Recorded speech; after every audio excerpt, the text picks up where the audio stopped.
Hi Aquarius, welcome to Higher Source Tarot for your August 2021 Isn't in the Cards Love Tarot reading. This is a love tarot reading for all Aquarius, Sun, Moon, Rising, and Venus. And if you are new to the channel, welcome to you. I'm glad you're here. I post new readings every Friday, then again on Monday. So if a reading doesn't resonate, you can check back in a couple of days, watch a new reading, or even you can look around on Monday because the style of reading is different every week. So this is the only exclusively love reading that I do.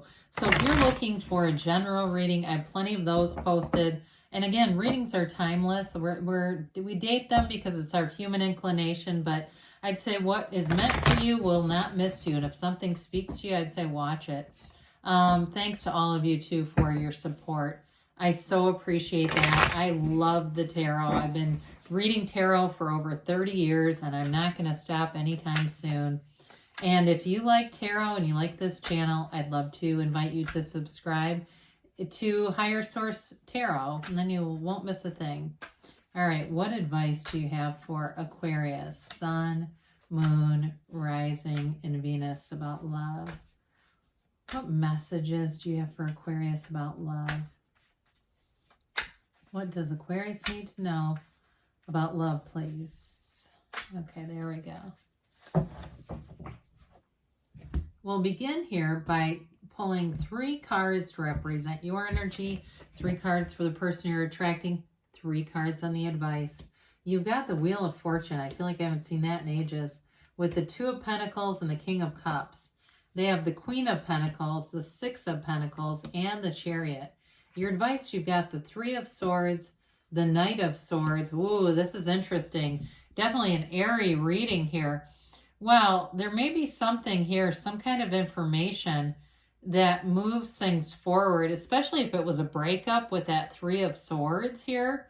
I do feel like there's an urgency to talk and to communicate here. You do have love in the reading. There's no doubt about that. And if it's a new relationship for you, again, that 3 of Swords, the 3 swords and the way that they are so symbolically not touching each other, even though that's heartache, it's also acceptance of something. So for some of you, it may be a new relationship that's taking off and it's all about accepting something from the past and moving on from it and allowing yourself to flourish because you have love and you've got, especially, there's a very stable energy over here. I don't feel like they would have done a 3 of Swords situation. I don't feel like they're connected to that. It's almost like moving forward with somebody new is what I see. So your energy here with the Wheel of Fortune, the 2 of Pentacles, and the King of Cups, you have a very fortunate turn of events happening here. You may even go out to something like an outdoor concert or somewhere even. It just feels like you meet this person out in a public situation. With the Wheel of Fortune, though, it is a card of events in your favor. So it's a new phase that brings momentum and it brings things moving forward.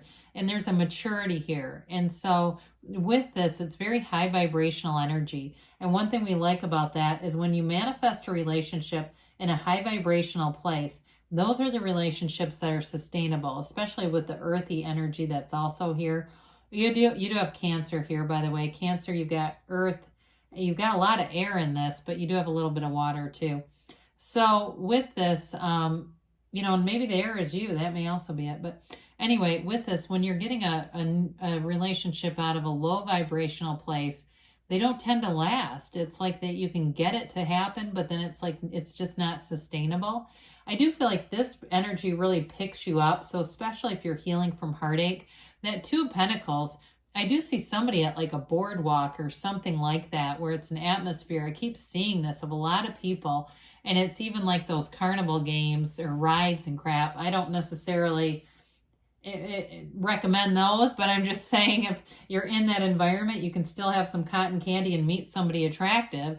But with the King of Cups, it's definitely a relationship that's got maturity to it.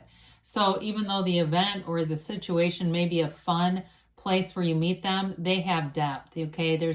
You're both ready for a relationship here, especially with that King of Cups.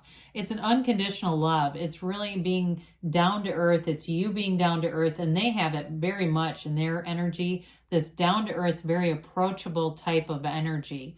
So I like your energies. I like them, and I like how compatible the two of you are. You have very compatible energies. They have a lot of earth in their energy here, plus this Cancer energy. So it may be somebody who's a Cancerian with some earth elements in their chart.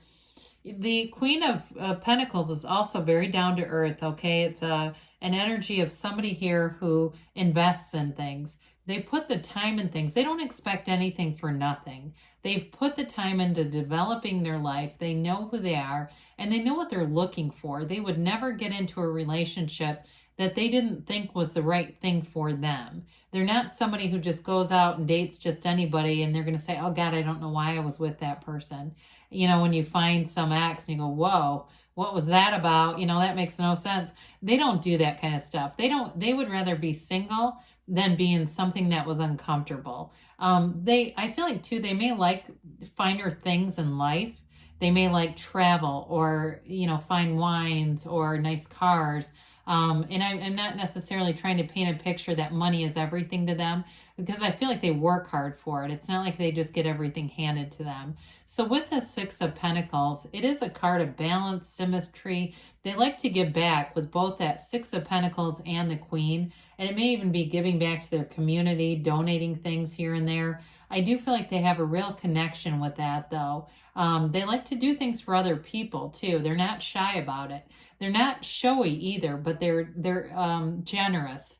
You know, they're not looking for recognition with it. Very financially stable. I do feel that, and mentally, emotionally, mentally. This is not crazy underneath. You're not gonna, unpackage it and go, oh my God, what did I just attract? So with the Chariot, I do feel like they're goal driven. They have an idea of what they want in a relationship. They have an idea of what they want in life. And so there's a spontaneity with the Chariot. It's bringing heaven to earth. So I do feel like this relationship marks all the boxes, checks all the boxes for them. It's not a poorly thought out decision for them. But with the Chariot, they are used to getting what they want. And so that may be one of the things too, is just having an ability for them at least to compromise and to be able to, I like the Pentacles here because it allows them that ability to see other people's perspective too, so that it's not all just their way all the time. But the Chariot also does have that nice undertone of Cancer. There's a homey energy here. So it may even be that they like a nice home, or they like the balance of spending some time at home. Even though they've got an adventurous energy, it does feel like there's something about that where they want to have a place that's neat and clean, and you don't walk in and there's a coffee table full of fast food wrappers and old takeout boxes everywhere. They keep things clean and tidy. And there's something attractive about that too. So with this, it is an interesting energy for the advice.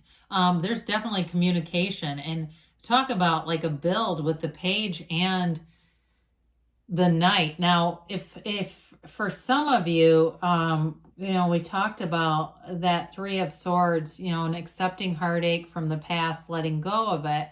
And it may be about being upfront about that in a relationship, like being, as much as they seem very certain about what they're looking for, also you doing that.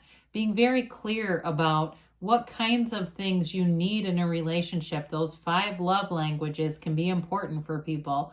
And not being real flexible on it, honestly. It's like knowing that those are the things that really grow a relationship.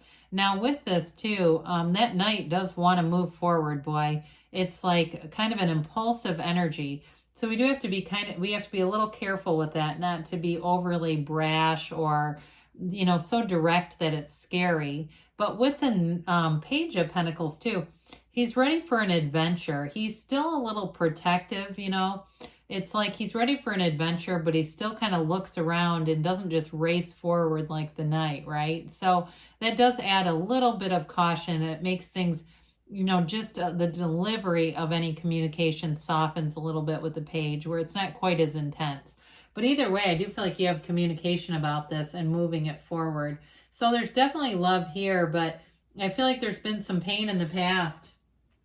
And it's really all about you don't want to recreate that. If it is a new relationship too, though, I mean, excuse me, a reconciliation, it's all about not going back to that old thing, you know, saying it needs to feel new and supportive, especially if this person, it is a reconciliation and this person was very inflexible about some things. You know, it's going to be important that they are able to say they understand there's a give and take, and it's not a one person show, you know, and everyone falls into line. All right, so you have communicate clearly. Well, you definitely have the energy of communication, but the universe hears your heart. That's the most significant communication tool you have, are your feelings, and that also allows you to know your point of attraction, what your feelings are. You've got big happy changes. So all this communication is leading to something. It's not just talk. Talk is cheap, isn't it? Let's show us. Listen to your intuition, they say. So your intuition, your higher self is your best guide. Now they say wait, and I wonder if it is that impulsive energy down here, this wait. And so maybe waiting for that turn of events, waiting if it's a chance encounter, and just being happy in the meantime, going out, doing your thing, finding new experiences. I love it when they do this, when they put wait and don't stop. So I do feel like it's like you keep going and doing you, having fun in the meantime, and just wait and see what will show up here. Now, this is from Louise Hay, Life Loves You. I listen to the wisdom of my body. And she, by the way, created Hay House Publishing after a really, really painful divorce. But anyway, your body has a message for you. Listen to what it is telling you. Thank your body for being the perfect messenger. So again, I mean, we get butterflies, right? When we're with someone, and sometimes we get other feelings, and those are also signals to us. So listen to your body, Aquarius. Good things are here for you. I love you, and I'll be back again soon.